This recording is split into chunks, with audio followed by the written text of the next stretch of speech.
Hello everyone, welcome to MS education TV. इस video में आपको क्लास 12th इकोनॉमिक्स के इंपॉर्टेंट क्वेश्चन देखने को मिलेंगे। यदि आपको और भी सब्जेक्ट के इंपॉर्टेंट क्वेश्चन की वीडियो देखनी है तो मेरे यूट्यूब चैनल के ऊपर जाके देख सकते हैं। और यदि आपको पीडीएफ डाउनलोड करनी है तो डायरेक्ट गूगल के ऊपर टाइप कर सकते हैं www.mseducationtv.com। क्वेश्चन फर्स्ट, कर किसे कहते हैं? कर की विशेषताएं बताएं। कर को इंग्लिश में बोलते हैं टैक्स। तो इसका उत्तर है कर सरकार द्वारा वैधानिक रूप से गृहस्थों तथा उत्पादकों पर लगाया गया एक आवश्यक भुगतान है, जो मुख्यतः प्रत्यक्ष और अप्रत्यक्ष करों में वर्गीकृत किया गया है। इसकी मुख्य विशेषताएं इस प्रकार हैं। तो इसमें इसकी पहली विशेषता है कर एक अनिवार्य भुगतान है जिसका भुगतान करदाता को अवश्य करना पड़ता है। नेक्स्ट, अगर इसकी विशेषता की बात करें, सेकंड पॉइंट है सरकार द्वारा कर से प्राप्त आय का प्रयोग सार्वजनिक हित के कार्यों में किया जाता है। नेक्स्ट है सरकार करदाता को कर के बदले में प्रत्यक्ष लाभ प्रदान करने का कोई आश्वासन नहीं देती है। क्वेश्चन 2, पैमाने के समान प्रतिफल को स्पष्ट करें। इसका उत्तर है पैमाने के समान प्रतिफल उत्पादन की उस स्थिति को प्रकट करता है जिसमें यदि कारकों को निश्चित अनुपात में बढ़ाया जाएगा तो उत्पादन में उसी अनुपात में वृद्धि होगी। क्वेश्चन 3, उत्पादन फलन की धारणा की व्याख्या कीजिए। तो इसका आंसर है उत्पादन फलन भौतिक आगतों और भौतिक उत्पादन के बीच कार्यात्मक संबंध का अध्ययन करता है। इसमें केवल भौतिक आगतों तथा उत्पादन को ध्यान में रखा जाता है, उनके बाजार मूल्य को नहीं। क्वेश्चन 4, गैर कीमत प्रतियोगिता का अर्थ उदाहरण से स्पष्ट करें। इसका आंसर है उत्पादन गैर मूल्य प्रतिस्पर्धा एक ऐसी रणनीति है जिसका तात्पर्य कम कीमत की बजाय बेहतर माल की गुणवत्ता और उत्कृष्ट सेवा प्रदान करके ग्राहकों को आकर्षित करना और बिक्री बढ़ाना है। क्वेश्चन 5, मांग के नियम की व्याख्या कीजिए। तो इसका उत्तर है अन्य बातें समान रहने पर किसी वस्तु की अपनी कीमत बढ़ने पर उसकी मांग कम हो जाती है तथा अपनी कीमत कम होने पर उसकी मांग बढ़ जाती है। क्वेश्चन 6, पूर्ति के नियम की व्याख्या कीजिए। इसका आंसर है अन्य बातें समान रहने पर किसी वस्तु की अपनी कीमत बढ़ने पर उसकी पूर्ति बढ़ जाती है तथा कीमत कम होने पर पूर्ति भी कम हो जाती है। क्वेश्चन 7, अधिमांग क्या होती है? तो इसका उत्तर है अधिमांग वह स्थिति है जिसमें समग्र मांग अर्थव्यवस्था में पूर्ण रोजगार के लिए आवश्यक समग्र पूर्ति से अधिक होती है। क्वेश्चन 8, मांग का क्या अर्थ है? वस्तु की मांग को प्रभावित करने वाले 3 तत्व कौन से हैं? तो इसका उत्तर है मांग का अर्थ वस्तु को खरीदने की इच्छा, उसे संतुष्ट करने के लिए पर्याप्त धन और धन को खर्च करने की तत्परता है। इसे प्रभावित करने वाले घटक इस प्रकार हैं वस्तु की कीमत, उपभोक्ता की आय और जनसंख्या। ये सभी क्या है इसके घटक। नेक्स्ट है क्वेश्चन 9।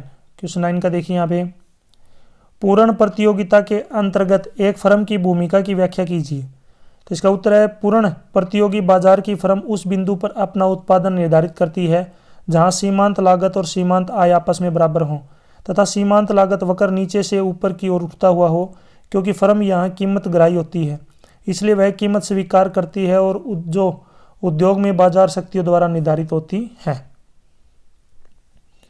नेक्स्ट है क्वेश्चन नंबर 10। क्वेश्चन 10 है आर्थिक समस्या से क्या अभिप्राय है, यह क्यों उत्पन्न होती है? तो इसका उत्तर है आर्थिक समस्या का संबंध संसाधनों के बंटवारे से है जिसकी उत्पत्ति सीमित साधनों और असीमित आवश्यकताओं के कारण होती है। आर्थिक समस्या इसलिए उत्पन्न होती है क्योंकि आवश्यकताओं की तुलना में संसाधन सीमित होते हैं और इन संसाधनों के वैकल्पिक उपयोग होते हैं। क्वेश्चन 11, दोहरी गणना की समस्या से क्या अभिप्राय है, इससे कैसे बचा जा सकता है? इसका आंसर है उत्पाद विधि द्वारा राष्ट्रीय आय का अनुमान लगाने के संबंध में दोहरी गणना की समस्या उत्पन्न हो सकती है। दोहरी गणना से अभिप्राय किसी वस्तु के मूल्य की गणना एक से अधिक बार होना है। इस समस्या से बचने के लिए विभिन्न फर्मों के उत्पादन को जोड़े बिना मूल्य वृद्धि को जोड़कर इससे बचा जा सकता है। क्वेश्चन 12, बाजार मांग वक्र को परिभाषित करें। इसका आंसर है बाजार मांग वक्र वह वक्र है जो किसी वस्तु की विभिन्न कीमतों पर बाजार के सभी उपभोक्ताओं द्वारा मांगी गई मात्राओं के जोड़ को प्रकट करता है। बाजार मांग वक्र व्यक्तिगत मांग वक्र का समस्तर जोड़ है। क्वेश्चन 13, अवसर लागत की धारणा को स्पष्ट करें। इसका उत्तर है अवसर लागत की धारणा लागत की आधुनिक धारणा है। किसी साधन की अवसर लागत से अभिप्राय दूसरे सर्वश्रेष्ठ वैकल्पिक प्रयोग में उसके मूल्य से है। अतः किसी साधन की अवसर लागत वह लागत है जिसका उस साधन को किसी एक कार्य में कार्यरत होने के फलस्वरूप दूसरे वैकल्पिक कार्य को नहीं कर पाने के कारण त्याग करना पड़ता है। क्वेश्चन 14, उत्पादन संभावना वक्र क्या है, एक तालिका तथा चित्र द्वारा स्पष्ट करें। तो इसका आंसर है उत्पादन संभावना वक्र वह वक्र है जो दिए हुए साधनों और तकनीकों में दो वस्तुओं के उत्पादनों की वैकल्पिक संभावनाओं को प्रकट करता है। इसकी यहाँ पे तालिका और चित्र दिखाना है, तो मैं एक बार जूम करके आपको दिखाता हूँ। देखिए मैंने जूम कर दिया इसको, ये तालिका और ये जो इसका चित्र है। चित्र को अगर आप ध्यान से देखना चाहें तो देखिए थोड़ा मैंने आपको जूम करके अच्छे से दिखा दिया है। अगर फिर भी नहीं समझ में आता तो वीडियो को एक बार पॉज करके दोबारा से देख लीजिए। क्वेश्चन 15, खुले बाजार की क्रियाएं से क्या अभिप्राय है। तो इसका उत्तर है खुले बाजार की क्रियाओं से अभिप्राय केंद्रीय बैंक द्वारा प्रतिभूतियों के खुले बाजार में बेचना और खरीदना है। प्रतिभूतियों को बेचने से केंद्रीय बैंक अर्थव्यवस्था में मौजूद नगद कोषों को अपनी ओर खींच लेता है। ये नगद शेष उच्च बलयुक्त मुद्रा होती है जिसके आधार पर व्यापारिक बैंक साख का जो निर्माण करते हैं। नेक्स्ट चलते हैं आगे।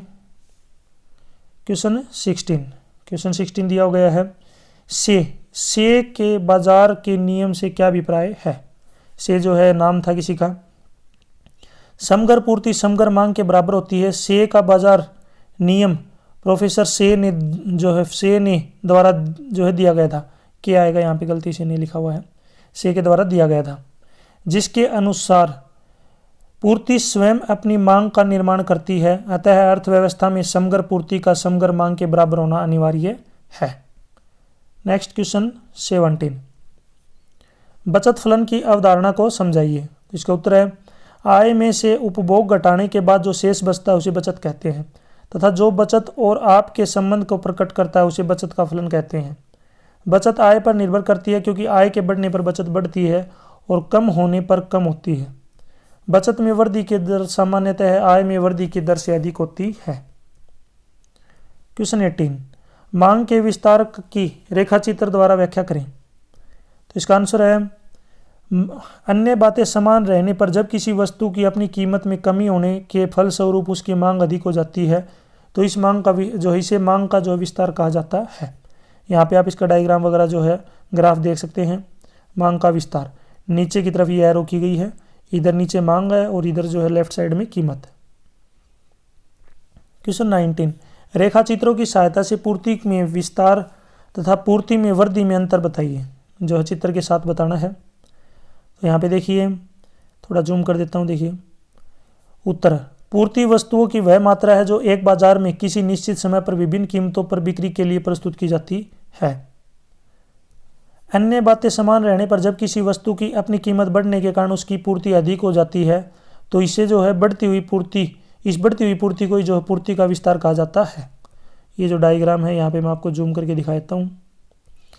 जो है एक्सटेंशन ऑफ ए सप्लाई और नीचे जो है क्वांटिटी यूनिट और इधर जो क्या है प्राइस। नेक्स्ट आगे चलते हैं। देखिए नेक्स्ट है वस्तु की अपनी कीमत समान रहने पर यदि किसी वस्तु की पूर्ति बढ़ जाती है अथवा अपनी कीमत कम होने पर पूर्ति समान रहती है तो इस परिवर्तन को पूर्ति में वृद्धि कहा जाता है। नीचे यहाँ पे जो इसका रेखा चित्र जो है ग्राफ की हेल्प से समझाया गया है। देख सकते हैं इंक्रीज इन सप्लाई प्राइस और नीचे क्या है क्वांटिटी। नेक्स्ट चलते हैं आगे। देखिए क्वेश्चन 20 है भुगतान शेष से आप क्या समझते हैं। इसके जो है मदों के नाम लिखिए। तो इसका उत्तर है भुगतान शेष का संबंध किसी देश के शेष विशेष के साथ हुए सभी आर्थिक लेन देन के लेखांकन के रिकॉर्ड से है। प्रत्येक देश विश्व के अन्य देशों के साथ आर्थिक लेन देन करता है। इन लेन देन के फलस्वरूप उसे अन्य देशों से प्राप्तियां होती हैं और उसे अन्य देशों को भुगतान भी करने पड़ते हैं। भुगतान शेष इन्हीं प्राप्तियों एवं भुगतानों का विवरण होता है। इनकी 3 मदें निम्नलिखित हैं, दृश्य मदें, अदृश्य मदें और पूंजी अंतरण। क्वेश्चन 21 उपभोक्ता बजट की अवधारणा को संक्षेप में समझाइए।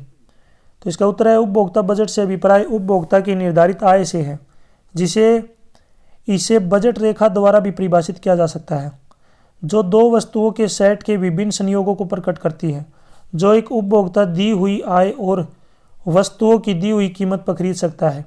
इसे कीमत रेखा भी कहते हैं क्योंकि यह वस्तु X और वस्तु वाई के बीच कीमत अनुपात को जो है प्रकट करती है। नेक्स्ट है क्वेश्चन 22। 22 का है बंदी लागत की धारणा के स्पष्ट जो है धारणा को स्पष्ट करें। ठीक है, यहाँ पे क्या आ जाएगा को। तो इसका उत्तर दे रखा है यहाँ पे। उत्तर है बंदी लागत एक ऐसा व्यय है जो बिक्री या उत्पादन की मात्रा बढ़ने और घटने पर नहीं बदलता। बंदी लागत वे खर्च हैं जो एक व्यवसाय द्वारा किए जाते हैं जो उत्पादित वस्तुओं या प्रदान की गई सेवाओं की मात्रा के साथ नहीं बदलते हैं। ये लागत सीधे तौर पर किसी उत्पाद के निर्माण या सेवा प्रदान करने से जुड़ी नहीं है। नेक्स्ट क्वेश्चन 23 है अधिमांग से क्या अभिप्राय है, इसे किस प्रकार नियमित किया जाता है, कोई 2 उदाहरण लिखिए। तो इसका उत्तर है अधिमांग वह स्थिति है जिसमें समग्र मांग पूर्ण रोजगार के लिए आवश्यक समग्र पूर्ति से अधिक होती है। अधिमांग के फलस्वरूप अर्थव्यवस्था में मुद्रास्फीति या कीमतों में वृद्धि की स्थिति उत्पन्न हो जाती है। इसे नियंत्रण करने के लिए निम्नलिखित उपाय जो है अपनाए जाते हैं। करों में वृद्धि करके, सार्वजनिक व्यय में कमी करके। नेक्स्ट है क्वेश्चन देखिए आगे क्वेश्चन 24 यानी क्वेश्चन 24 का क्वेश्चन देखिए।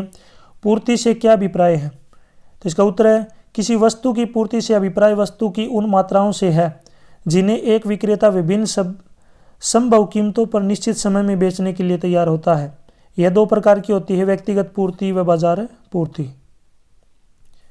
क्वेश्चन 25 सामान्य वस्तुओं और घटिया वस्तुओं में अंतर बताइए। तो इसका उत्तर है मांग के दृष्टिकोण के आधार पर, यहाँ पे आधार आएगा, आधार पर वस्तुओं को सामान्य वस्तु और दूसरा यहाँ पे क्या है घटिया वस्तु के रूप में जो है वर्गीकृत किया जाता है, जिनकी परिभाषाएं इस प्रकार हैं। तो यहाँ पे नीचे इनकी परिभाषाएं दे रखी हैं।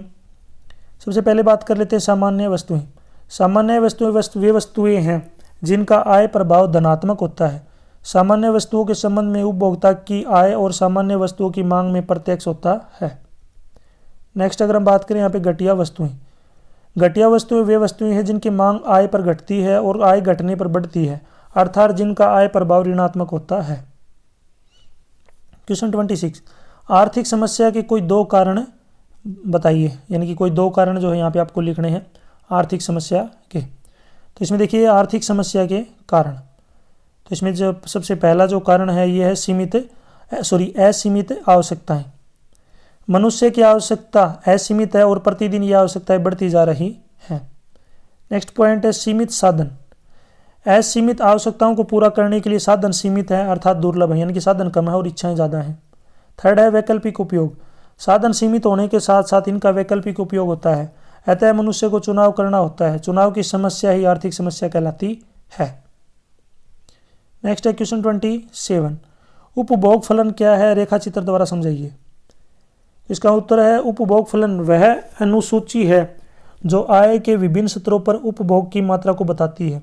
उपभोग से अभिप्राय किसी अर्थव्यवस्था में एक निश्चित समय में उपभोग पर किए जाने वाले समग्र व्यय से है, जो अपनी आवश्यकताओं को प्रत्यक्ष रूप से संतुष्ट करने के लिए लोगों द्वारा वस्तुओं और सेवाओं को खरीदने पर खर्च की जाने वाली मुद्रा की मात्रा को उपभोग व्यय कहा जाता है। और यहाँ पे C = F/Y, C = F/Y।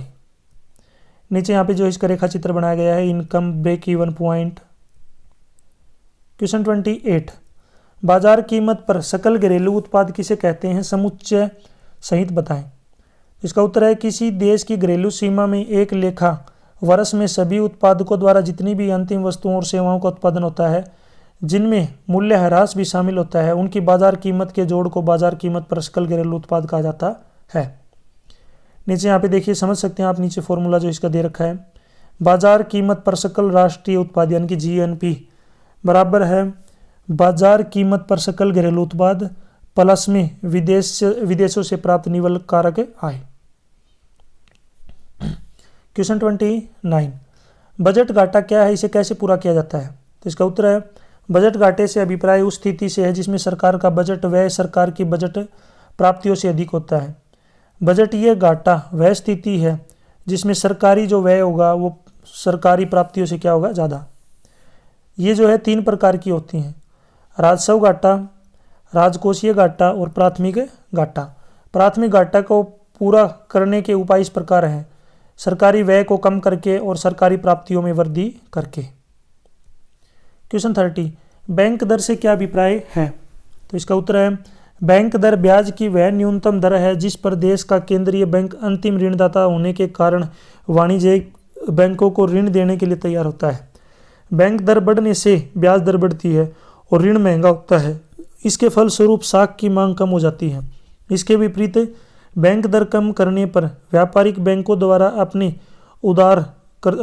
उधारकर्ताओं के लिए जाने वाले ब्याज की बाजार दर कम हो जाती है, अर्थात साख सस्ती हो जाती है। मुद्रास्फीति के समय केंद्रीय बैंक महंगी साख नीति अपनाता है तथा अस्फीति की स्थिति में सस्ती साख नीति अपनाता है। क्वेश्चन 31, पूर्ति में होने वाले परिवर्तन की संतुलन कीमत पर क्या प्रभाव पड़ता है? तो इसका उत्तर है जब मांग स्थिर रहती है तो आपूर्ति में एक सकारात्मक परिवर्तन आपूर्ति वक्र को दाईं ओर स्थानांतरित कर देता है, जिसके परिणाम स्वरूप एक प्रतिच्छेदन होता है जिससे कम कीमतें और अधिक मात्रा प्राप्त होती है। दूसरी ओर आपूर्ति में नकारात्मक परिवर्तन वक्र को बाईं ओर स्थानांतरित कर देता है जिससे कीमतें बढ़ जाती हैं और मात्रा घट जाती है। क्वेश्चन 32, केंद्रीय बैंक के 4 मुख्य कार्य, देखिए बेंच गलती से लिखा हुआ है, यहाँ पे क्या चाहिए केंद्रीय बैंक। केंद्रीय बैंक के 4 मुख्य कार्य बताने हैं। तो देखिए यहाँ पे इसका आंसर है केंद्रीय बैंक समस्त बैंकिंग प्रणाली का सर्वोच्च बैंक है जो देश के संपूर्ण मौद्रिक और बैंकिंग प्रणाली को नियंत्रित करता है। यहाँ पे इसको नियंत्रित करता है। आगे अगर हम बात करें यहाँ पे इसके जो मुख्य कार्य हैं वो निम्नलिखित हैं। यहाँ पे जो इसके कार्य हैं वो निम्नलिखित कार्य बताए गए हैं। 4 पूछे इसने। पहला है केंद्रीय बैंक नोट जारी करता है। दूसरा केंद्रीय बैंक सरकार के बैंकर का कार्य करता है। तीसरा केंद्रीय बैंक देश के अन्य बैंकों के लिए बैंकर का कार्य करता है। चौथा बैंकों का बैंक होने के कारण केंद्रीय बैंक व्यापारिक बैंकों का निरीक्षण का कार्य भी करता है। आपको बताना है कि जो 1 रुपये का सिक्का होता है, आपने देखा होगा 1 रुपये का सिक्का होता है वो कौन जारी करता है? आप मुझे कमेंट सेक्शन में ज़रूर बताएंगे। यानी कि 1 रुपये का सिक्का होता है वो कौन जारी करता है? सरकार के द्वारा होता है, बैंक के द्वारा होता है, किस बैंक के द्वारा होता है, या फिर कौन करता है उसको जारी? ज़रूर कमेंट सेक्शन में बताएंगे। क्वेश्चन 33, कुल लागत, औसत लागत और सीमांत लागत की धारणाओं की व्याख्या करें। सबसे पहला कुल लागत, किसी वस्तु की एक निश्चिततम मात्रा का उत्पादन करने के लिए जो कुल धन व्यय करना पड़ता है उसे कुल लागत कहते हैं। नेक्स्ट है औसत लागत, किसी उत्पाद की प्रति इकाई लागत को औसत लागत कहा जाता है। थर्ड है सीमांत लागत, किसी वस्तु की एक अतिरिक्त इकाई का उत्पादन करने से कुल लागत में जो अंतर आता है उसे सीमांत लागत कहते हैं। क्वेश्चन 34, अभाव मांग किसे कहते हैं? राजकोषीय उपायों के आधार के द्वारा किस प्रकार अभावी मांग को दूर किया जा सकता है?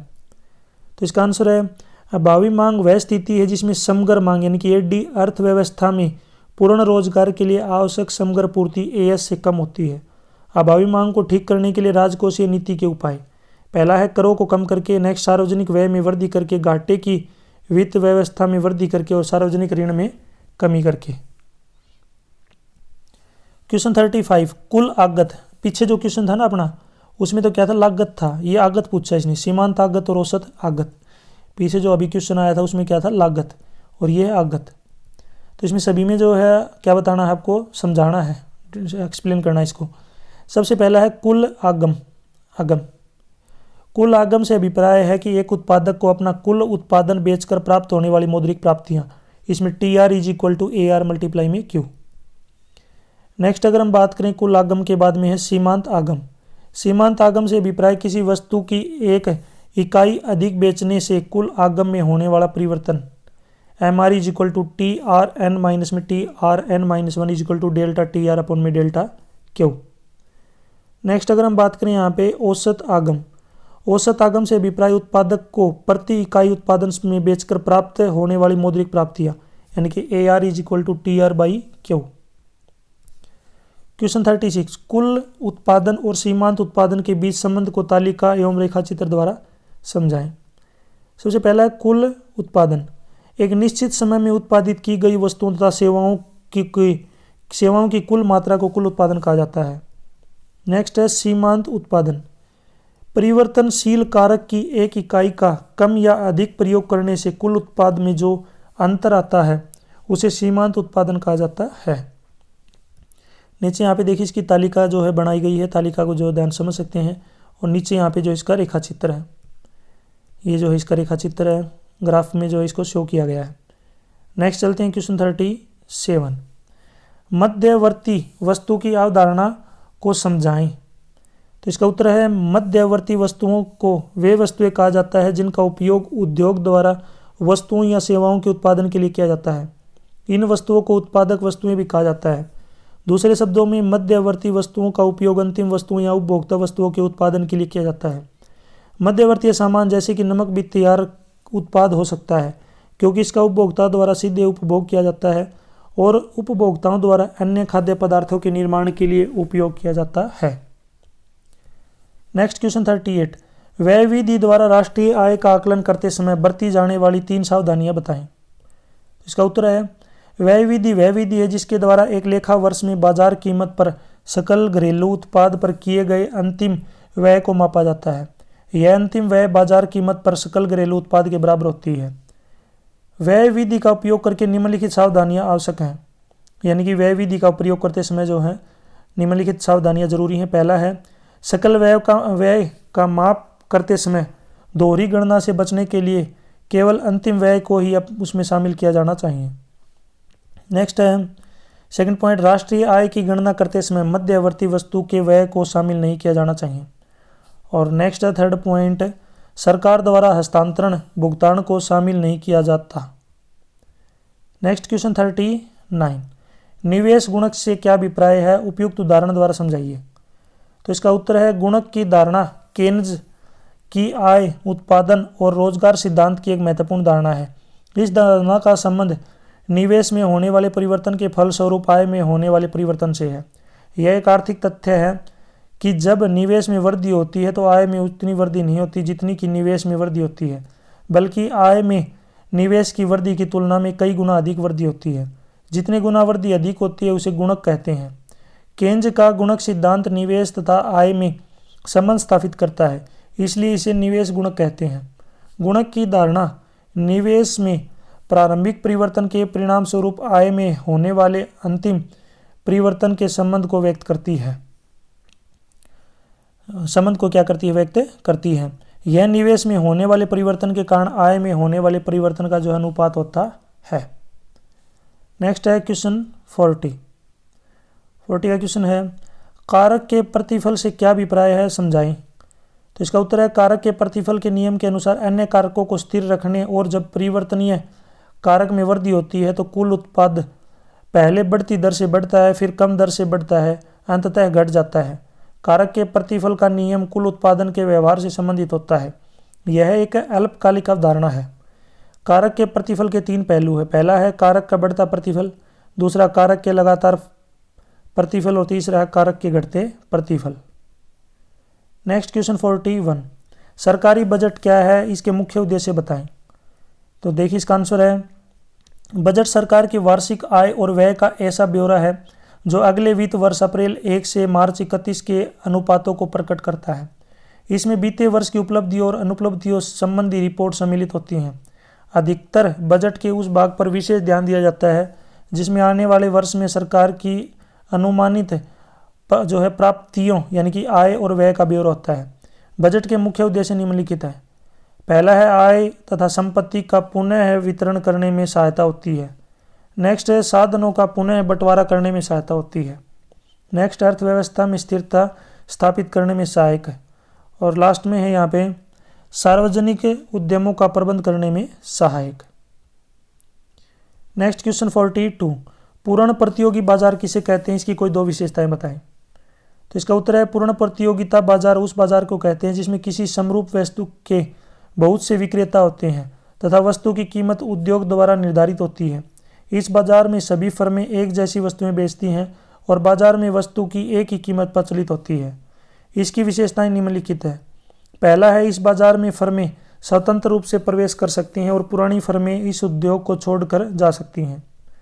नेक्स्ट है इस बाजार में वस्तु बाजार तथा साधन बाजार में साधनों में पूर्ण गतिशीलता पाई जाती है। नेक्स्ट है क्वेश्चन 43। नगद निधि अनुपात एवं वैधानिक तरलता अनुपात की व्याख्या कीजिए। तो सबसे पहले यहाँ पे बात कर लेते हैं जो है नकद निधि अनुपात। इसका अर्थ बैंक की कुल जमाओं का वह न्यूनतम अनुपात है जो उसे केंद्रीय बैंक के पास जमा रखना पड़ता है।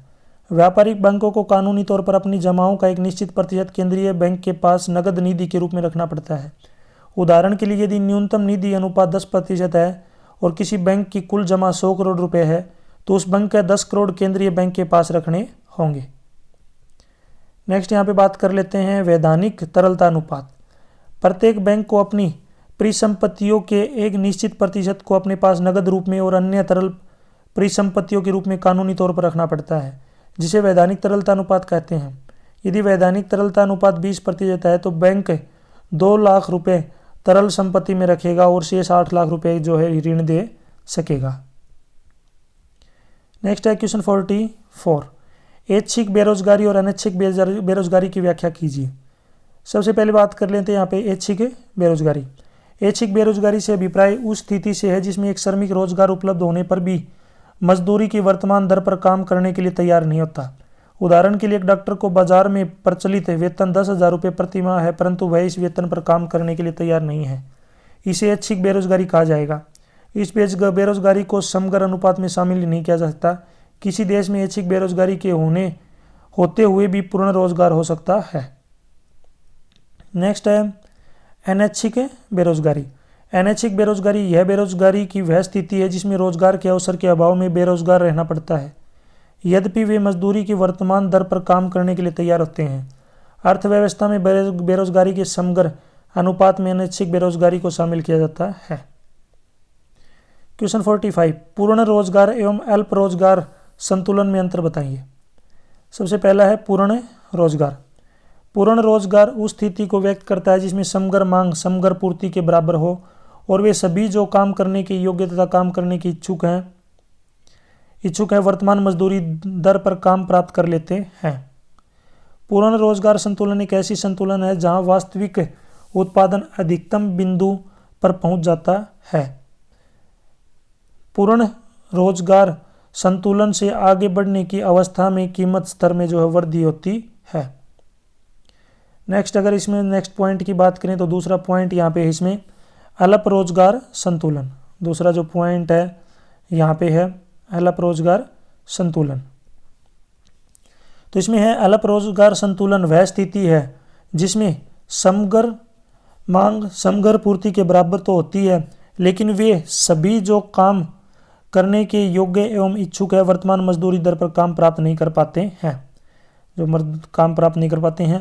अल्प रोजगार संतुलन एक स्थिर संतुलन नहीं है और यह वास्तविक उत्पादन उच्चतम बिंदु पर नहीं पहुंच पाता। अल्प रोजगार संतुलन से आगे बढ़ने पर जो है कीमत स्तर में भी जो वृद्धि नहीं हो पाती है। नेक्स्ट क्वेश्चन पे चलते हैं। क्वेश्चन 46, निवेश गुणक से क्या अभिप्राय है, उदाहरण द्वारा समझाइए।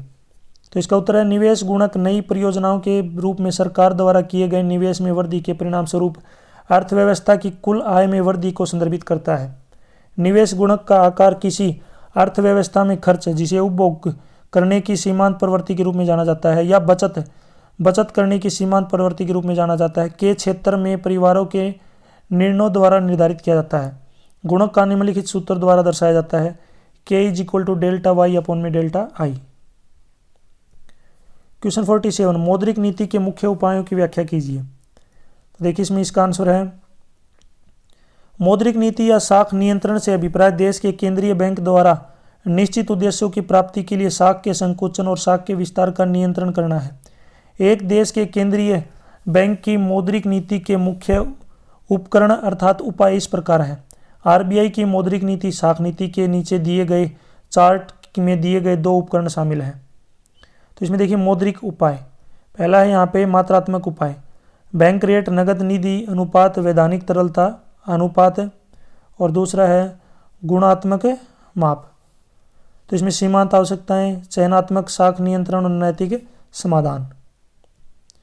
क्वेश्चन 48, आपूर्ति की कीमत लोच को परिभाषित करें। आपूर्ति की लोच की निम्नलिखित स्थितियों में से प्रत्येक के लिए आपूर्ति वक्र बनाएं।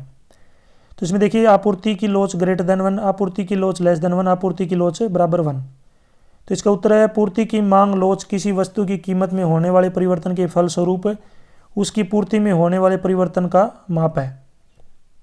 अगर इसमें सबसे पहले बात करें, देखिए पूर्ति की लोच ग्रेटर देन 1, यानी कि पूर्ति की जो लोच है ये क्या है यहाँ पे ग्रेटर देन 1, यानी कि क्या है 1 से बड़ी। तो इसमें यहाँ पे है जब किसी वस्तु की पूर्ति में प्रतिशत परिवर्तन कीमत में होने वाले प्रतिशत परिवर्तन से अधिक होता है, इस दशा में पूर्ति की लोच इकाई से अधिक होती है। नेक्स्ट अगर पॉइंट की बात करें यहाँ पे पूर्ति की लोच लेस देन 1, ये जो है यहाँ पे स्पेस देना था, नीचे आना था, ये गलती से ऊपर रह गया। जब किसी वस्तु की पूर्ति में प्रतिशत परिवर्तन कीमत में होने वाले प्रतिशत परिवर्तन से कम होता है तो इस दशा में पूर्ति की लोच इकाई से कम होती है। नेक्स्ट है पूर्ति की लोच इज इक्वल टू 1, जब किसी वस्तु की पूर्ति में परिवर्तन उसी अनुपात में होता है जिस अनुपात में उसकी कीमत में परिवर्तन हुआ है तो उस वस्तु की पूर्ति को जो है इकाई लोच कहते हैं। और ये जो है यहाँ पे इसका रेखा चित्र देख सकते हैं, तीनों का बनाया हुआ है, ग्रेटर देन 1, लेस देन 1 और इक्वल टू 1 के लिए। नेक्स्ट है क्वेश्चन 49। क्वेश्चन 49 का देखिए बाजार अर्थव्यवस्था एवं सामाजिक अर्थव्यवस्था में अंतर स्पष्ट करें, यानी कि दोनों में जो है आपको अंतर बताना है। तो क्वेश्चन यहाँ पे, तो इसका आंसर है बाजार अर्थव्यवस्था, जिसको यहाँ पे ब्रैकेट में लिखा गया पूंजीवादी अर्थव्यवस्था, यानी इसके जो है दोनों ही क्या है नाम है। तो इसमें बात कर लेते हैं, देखिए आंसर है इसका, इसमें पहला पॉइंट है, सबसे पहला जो है बाजार अर्थव्यवस्था पूंजीवादी अर्थव्यवस्था, इसमें पहला पॉइंट है यह एक ऐसी प्रणाली है जहाँ निजी संस्थाएं उत्पादन के कारकों जैसे श्रम, प्राकृतिक संसाधन और पूंजी जो है पूंजीगत सामान को नियंत्रित करती है। नेक्स्ट अगर पॉइंट की बात करें, पूंजीवादी अर्थव्यवस्था में मांग और आपूर्ति बल वस्तुओं और सेवाओं की कीमत को प्रभावित करता है। थर्ड पॉइंट है पूंजीवादी अर्थव्यवस्था में वस्तुओं और सेवाओं के उत्पादन का मुख्य उद्देश्य लाभ कमाना होता है। नेक्स्ट यहाँ पे बात करते हैं, दूसरा है सामाजिक जो है समाजवादी अर्थव्यवस्था, समाजवादी अर्थव्यवस्था। इसमें पहला पॉइंट है समाजवादी अर्थव्यवस्था एक आर्थिक प्रणाली है जहाँ उत्पादन के कारक जैसे श्रम, प्राकृतिक संसाधन और पूंजीगत सामान सरकार के नियंत्रण में होते हैं। सेकंड पॉइंट है समाजवादी अर्थव्यवस्था में वस्तुओं और सेवाओं की कीमत सरकार की देखरेख और नियंत्रण में होती हैं। नेक्स्ट है सामाजिक अर्थव्यवस्था में वस्तुओं और सेवाओं के उत्पादन का मुख्य उद्देश्य आम जनता का जो कल्याण करना होता है। नेक्स्ट चलते हैं, देखिए उससे पहले जो आपको मुझे एक जो है क्वेश्चन बताना है। क्वेश्चन ये है कि समविच्छेद बिंदु पर फर्म की लाभ तथा हानि होती है। ऑप्शन है इसके शून्य, धनात्मक या ऋणात्मक। तो इसका आंसर आप मुझे जरूर कमेंट सेक्शन में बताएंगे। मैं दोबारा से क्वेश्चन रिपीट कर देता हूँ। समविच्छेद बिंदु पर फर्म की लाभ तथा हानि होती है तो क्या होती है, शून्य होती है, धनात्मक होती है या ऋणात्मक होती है? तो जरूर कमेंट सेक्शन में बताएं। क्वेश्चन 50, एकाधिकारी प्रतियोगिता बाजार की 4 विशेषताएं बताएं। तो इसमें उत्तर है एकाधिकार प्रतियोगिता एक बाजार मॉडल है जिसमें कई कंपनियां अलग अलग उत्पाद यानी कि गुणवत्ता, ब्रांडिंग, शैली और प्रतिष्ठा में भिन्न पेश करती हैं और एक दूसरे के साथ प्रतिस्पर्धा करती हैं। वे अपने ग्राहकों को जो सामान या सेवाएं प्रदान करती हैं वे समान है लेकिन स्थानापन्न जो है समान नहीं है, स्थापन समान नहीं है, सामान नहीं से आएगा एक। इसकी अगर विशेषताओं की बात करें तो देखिए इसमें अगर पहली विशेषता की बात करें तो क्रेता और विक्रेताओं की अधिक संख्या। दूसरा है प्रत्येक फर्म सामान लेकर विभिन्न उत्पाद बनाती है। थर्ड है यहाँ पे फर्मों द्वारा उद्योग में निःशुल्क प्रवेश और निकास। नेक्स्ट है कंपनियां उत्पाद की गुणवत्ता, कीमत और उत्पाद का जो है विपणन कैसे किया जाता है इसके आधार पर जो है प्रतिस्पर्धा करती हैं। इसके आधार पर जो है क्या करेंगी, प्रतिस्पर्धा। नेक्स्ट क्वेश्चन 51, संतुलन कीमत और समर्थन, संतुलन कीमत और समर्थन कीमत में जो है क्या संबंध होता है? तो इसमें सबसे पहला देखिए उत्तर की बात कर लेते हैं। तो इसमें पहला है संतुलन कीमत। संतुलन कीमत वह कीमत होती है जहां वस्तु की मांग तथा पूर्ति बराबर होती है। संतुलन कीमत पर खरीदार और विक्रेता दोनों कोई बदलाव की स्थिति में नहीं है। तकनीकी रूप से इस कीमत पर खरीदारों तथा मांगी गई मात्रा विक्रेताओं द्वारा आपूर्ति की गई मात्रा के बराबर होती है। नेक्स्ट अगर हम बात करें संतुलन कीमत होगी। दूसरा है समर्थन कीमत। समर्थन कीमत सरकार द्वारा किसानों को न्यूनतम आय सुनिश्चित कराने के लिए निश्चित की जाती है। समर्थन कीमत संतुलन कीमत के ऊपर निर्धारित की जाती है। समर्थन मूल्य किसानों को उनके उत्पादों के लिए न्यूनतम मूल्य की गारंटी देने का काम करता है। वस्तुओं की कीमतें ऊंची रखने और किसानों के मुनाफे को बनाए रखने के लिए सरकार का समाधान बाजार में पर्याप्त मात्रा में सामान खरीदना था ताकि कीमत पर दबाव डाला जा सके। क्वेश्चन 52 का है, राष्ट्रीय आय को आय विधि द्वारा मापते समय क्या सावधानी अपनानी चाहिए। तो इसका उत्तर है राष्ट्रीय आय एक वर्ष की अवधि के दौरान किसी देश द्वारा उत्पादित सभी वस्तुओं और सेवाओं का मौद्रिक मूल्य है। और इसको मापते समय सावधानियाँ कौन कौन सी सावधानी बरतनी चाहिए। पहला है स्थानांतरण आय को शामिल नहीं किया जाना चाहिए। नेक्स्ट पॉइंट है अवैध गतिविधियों से होने वाली आय को शामिल नहीं किया जाना चाहिए। नेक्स्ट वित्तीय लेन देन यानी कि शेयर, डिबेंचर, बॉन्ड आदि की बिक्री और खरीद से होने वाली आय को शामिल नहीं किया जाना चाहिए। नेक्स्ट सेकंड हैंड सामान की बिक्री से होने वाली आय को शामिल नहीं किया जाएगा क्योंकि इससे दोहरी गिनती की समस्या होती है। क्वेश्चन 53 मांग का नियम किसे कहते हैं। मांग वक्र बाएं से दाएं की ओर ऊपर की ओर क्यों होती है। तो इसका उत्तर है मांग का नियम यह बताता है कि अन्य बातें समान रहने पर किसी वस्तु की अपनी कीमत बढ़ने पर उसकी मांग कम हो जाती है तथा अपनी कीमत कम होने पर उसकी मांग बढ़ जाती है। मांग वक्र का ढलान धनात्मक निम्न अवस्थाओं में होता है। तो देखिए धनात्मक जो है किन किन अवस्था में होता है ये आपको है। पहला है प्रतिष्ठा सूचक वस्तुएं। ऐसी वस्तुएं जो समाज में प्रतिष्ठा सूचक होती हैं उन वस्तुओं की मांग को जो है ढलान धनात्मक होता है। नेक्स्ट है उपभोक्ता का अज्ञानता। जब कोई उपभोक्ता ज्ञानता के कारण अधिक मूल्य वाली वस्तु को बढ़िया मानता है और कम मूल्य वाली वस्तु को निम्न कोटि की मानता है उस अवस्था में भी मांग वक्र का जो ढलान है वो पॉजिटिव होता है यानी कि धनात्मक होता है। नेक्स्ट अगर हम बात करें यहाँ पे गिफिन वस्तुएं, तो इसमें देखिए यहाँ पे गिफिन वस्तुएं, इन वस्तुओं की मांग का नियम लागू नहीं होता क्योंकि इनका आय प्रभाव ऋणात्मक और कीमत प्रभाव जो है धनात्मक होती है। क्या होती है यहाँ पे धनात्मक होती है। नेक्स्ट क्वेश्चन पे चलते हैं। क्वेश्चन 54 पूर्ण प्रतियोगिता बाजार किसे कहते हैं, इसकी विशेषताएं बताएं। तो इसका आंसर है पूर्ण प्रतियोगिता बाजार उस बाजार को कहते हैं जिसमें समरूप वस्तु के असंख्यक क्रेता और असंख्यक विक्रेता होते हैं जो समरूप वस्तु को समान कीमत पर बेचते और खरीदते हैं। नेक्स्ट इसकी विशेषताओं की बात करें तो पहला है क्रेताओं और विक्रेताओं की अधिक संख्या, समरूप वस्तुएं, पूर्ण ज्ञान, पूर्ण गतिशीलता, फर्मों का स्वतंत्र प्रवेश व छोड़ना, यातायात लागत का अभाव, AR और MR बराबर, वस्तु की कीमत उद्योग द्वारा निर्धारित। क्वेश्चन 55 सरकारी बजट से क्या समझते हैं, इसके मुख्य उद्देश्य बताएं। तो इसका उत्तर है सरकारी बजट एक वित्तीय वर्ष की अवधि के दौरान सरकार की प्राप्तियों तथा सरकार के व्यय के अनुपातों का विवरण होता है जो 1 अप्रैल 31 मार्च तक के अनुमानित आय और व्यय को प्रकट करता है। इसके अगर मुख्य उद्देश्य की बात करें तो इसका सबसे पहला है आय और संपत्ति का पुनः वितरण। अर्थव्यवस्था में आय और संपत्ति के बंटवारे में सुधार लाने हेतु सरकार कराधान तथा आर्थिक सहायता के वित्तीय उपकरणों का जो प्रयोग करती है। सेकंड पॉइंट है साधनों का पुनः बंटवारा। अपनी बजट संबंधी नीति द्वारा सरकार साधनों का बंटवारा इस प्रकार करती है जिससे अधिकतम लाभ तथा सामाजिक कल्याण के बीच संतुलन स्थापित किया जा सके। नेक्स्ट है आर्थिक स्थिरता।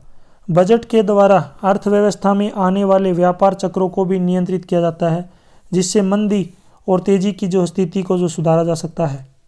नेक्स्ट है सार्वजनिक उद्यमों का प्रबंधन। सरकार सार्वजनिक उद्यमों का प्रबंध करती है जिसके द्वारा देश की विकास की गति को जो है तीव्र किया जाता है। क्वेश्चन 36 मुद्रा और इसके कार्य की व्याख्या करें। आंसर है मुद्रा की परिभाषा ऐसी किसी वस्तु के रूप में की जा सकती है जिसे साधारणतः विनिमय का माध्यम स्वीकार किया जाता हो और उसके साथ ही जो मूल्य के मापक और मूल्य के संचय का भी कार्य करते हों। सबसे पहला पॉइंट इसमें विनिमय के माध्यम। मुद्रा के रूप में एक व्यक्ति अपनी वस्तुओं को बेचता है तथा दूसरी वस्तुओं को खरीदता है। मुद्रा क्रय और विक्रय दोनों में ही जो है एक माध्यम का कार्य करती है। नेक्स्ट है मूल्य का मापदंड। मुद्रा लेखे की इकाई के रूप में मुद्रा का माप करती है अर्थात प्रत्येक वस्तु तथा सेवा का मूल्य मुद्रा के रूप में मापा जाता है। नेक्स्ट है स्थगित भुगतानों का माप। जिन लेन देन का भुगतान तत्काल न करके भविष्य के लिए स्थगित किया जा सकता है उन्हें स्थगित भुगतान कहा जाता है। मुद्रा इस प्रकार के स्थगित भुगतानों के माप का कार्य करती है क्योंकि इसका मूल्य स्थिर रहता है और सामान्य स्वीकृति का गुण पाया जाता है। नेक्स्ट 4th पॉइंट है मूल्य का संचय। मूल्य का संचय अर्थ मुद्रा का धन के रूप में संचय से है। वस्तु विनिमय प्रणाली में यह कार्य कठिन था, परंतु मुद्रा के आविष्कार से धन की संचय बचत के रूप में करना आसान हो गया है। नेक्स्ट है मूल्य का हस्तांतरण। मूल्य का हस्तांतरण से अभिप्राय मूल्य जो है पूंजी का एक व्यक्ति को दूसरे व्यक्ति तथा एक स्थान से दूसरे स्थान पर भेजना।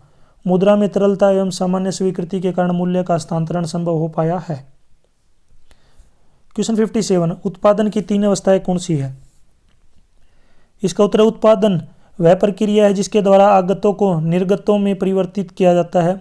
उत्पादन फर्मों द्वारा किया जाता है। उत्पादन को अल्पकाल और दीर्घकाल के संदर्भ में परिभाषित किया जा सकता है। इसकी 3 अवस्थाएं दर्शाई गई है। पहला है प्रथम अवस्था बढ़ते प्रतिफल की है जब प्रवृत्ति साधन का सीमांत उत्पाद बढ़ रहा हो।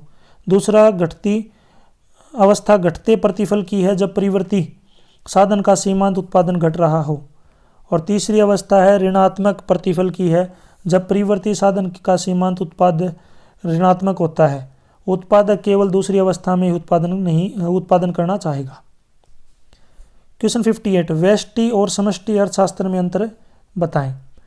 तो इसमें सबसे पहला है व्यष्टि अर्थशास्त्र और दूसरा है यहाँ पे समष्टि अर्थशास्त्र। दोनों में फर्क बताना। सबसे पहला है व्यष्टि अर्थशास्त्र के जो पॉइंट इनको डिस्कस कर लेते हैं। तो पहला है व्यक्तिगत स्तर पर आर्थिक समस्या का अध्ययन करना और इसमें क्या है जो है संपूर्ण अर्थव्यवस्था के स्तर पर आर्थिक समस्या का जो है अध्ययन किया जाता है।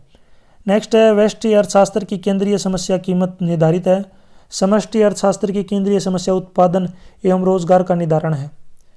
व्यष्टि अर्थशास्त्र इसमें समष्टि चरों को स्थिर मानते हैं और समष्टि अर्थशास्त्र में इसमें व्यष्टि चरों को जो है स्थिर मानते हैं। नेक्स्ट थोड़ा से जो है नेक्स्ट क्वेश्चन पे चलते हैं। क्वेश्चन 59। क्वेश्चन 59 पे देखिए यहाँ पे बात कर लेते हैं। व्यापार शेष और भुगतान शेष में जो है अंतर बताना है, यानी कि जो है दोनों में क्या अंतर है। तो दोनों में जो है अंतर बताना है। तो पहला है व्यापार शेष और दूसरा है भुगतान शेष। व्यापार शेष इसमें केवल दृश्य मदों को शामिल किया जाता है। भुगतान शेष इसमें दृश्य अदृश्य और पूंजी अंतरण सभी को शामिल किया जाता है। व्यापार शेष यह एक संकुचित धारणा है। भुगतान शेष यह एक विस्तृत धारणा है। व्यापार शेष इसमें आर्थिक दृष्टि से कम महत्वपूर्ण है और यह जो आर्थिक दृष्टि से अधिक महत्वपूर्ण है। नेक्स्ट व्यापार शेष संतुलित और असंतुलित हो सकता है। भुगतान शेष सदैव संतुलित होता है। नेक्स्ट क्वेश्चन 60 केंद्रीय और व्यापारिक बैंकों में अंतर स्पष्ट कीजिए। दोनों में क्या अंतर है? सबसे पहला देखिए यहाँ पे केंद्रीय बैंक और दूसरा व्यापारिक बैंक। केंद्रीय बैंक का मुख्य उद्देश्य जनता की सेवा करना होता है। व्यापारिक बैंक का मुख्य उद्देश्य लाभ कमाना है। केंद्रीय बैंक इसका जनता के साथ सीधा लेन देन नहीं होता। व्यापारिक बैंक इसका जनता के साथ सीधा लेन देन होता है। केंद्रीय बैंक यह एक सरकारी संस्था होती है। व्यापारिक बैंक ये सरकारी एवं गैर सरकारी संस्था हो सकती है। केंद्रीय बैंक को नोट जारी करने का पूर्ण अधिकार होता है और व्यापारिक बैंक को नोट जारी करने का जो है अधिकार नहीं होता। ये यानी कि ये जो नोट जारी नहीं कर सकते। आपको बताना है, वैसे एक क्वेश्चन मैंने पहले भी पूछा था, 1 रुपये का सिक्का कौन जारी करता है। आपको बताना है कि जो 10 रुपये का जो नोट होता है, 10 रुपये का नोट कौन जारी करता है, यानी कौन जो है 10 रुपये का जो है नोट जारी करता है। आरबीआई या फिर बैंक जो है कौन सरकार करती है। जो भी करता है कमेंट में बताएं। क्वेश्चन इसमें जो है 4th पॉइंट है केंद्रीय बैंक, ये तो हो चुका है अपना। यानी कि नेक्स्ट पॉइंट है यह देश की बैंकिंग प्रणाली को नियंत्रित करता है और जो व्यापारिक बैंक है यह केंद्रीय बैंक के नियंत्रण में कार्य करते हैं। नेक्स्ट है केंद्रीय बैंक, यह देश के विदेशी विनिमय का संरक्षक होता है और व्यापारिक बैंक, यह बैंक विदेशी विनिमय संबंधी कार्यों के लिए केंद्रीय बैंक की स्वीकृति पर निर्भर करते हैं। यहाँ तक जो वीडियो अपनी कंप्लीट हो चुकी है। वीडियो अच्छी लगी तो उसको लाइक करें, अपने दोस्तों के साथ जरूर शेयर करें। यदि आपको PDF डाउनलोड करनी है तो डायरेक्ट गूगल के ऊपर टाइप कर सकते हैं www.mseducationtv.com। वहाँ पे आपको इनकी PDF मिल जाएगी। यदि आपको और भी जो इंपॉर्टेंट क्वेश्चन की जो है वीडियो देखनी है किसी अदर सब्जेक्ट की या फिर प्रीवियस ईयर के सोल्ड क्वेश्चन पेपर देखने हैं, तो मेरे यूट्यूब चैनल के ऊपर जाके देख सकते हैं। यदि आप मुझे फेसबुक, इंस्टाग्राम और टेलीग्राम पे फॉलो करना चाहते हैं तो इसी वीडियो के डिस्क्रिप्शन में आपको लिंक मिल जाएगा, वहाँ से आप मुझे डायरेक्ट फॉलो कर सकते हैं। वीडियो के बीच में मैंने आपसे जो है 2 क्वेश्चन पूछे हैं। अगर आपने वीडियो को बिल्कुल ध्यान से देखा है तो आपको उन क्वेश्चनों के आंसर जो है मुझे कमेंट सेक्शन में बताने हैं। Thanks for watching.